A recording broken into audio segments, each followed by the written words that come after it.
একজন নারীর কাছে তার স্বামীর ভালোবাসা এবং অবহেলা দুটোই গুরুত্বপূর্ণ। সে যেমন তার স্বামীর ভালোবাসা পেলে সারা পৃথিবীর মানুষকে ভুলে থাকতে পারে, ঠিক তেমনি স্বামীর অবহেলার কারণে সে কঠিন পাথরেও পরিণত হতে পারে। আসলে নারী এমনই।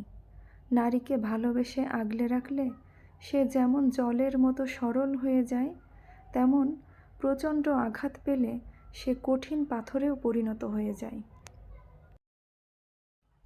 একজন নারীর কাছে তার স্বামীর ভালোবাসা এবং অবহেলা দুটোই গুরুত্বপূর্ণ।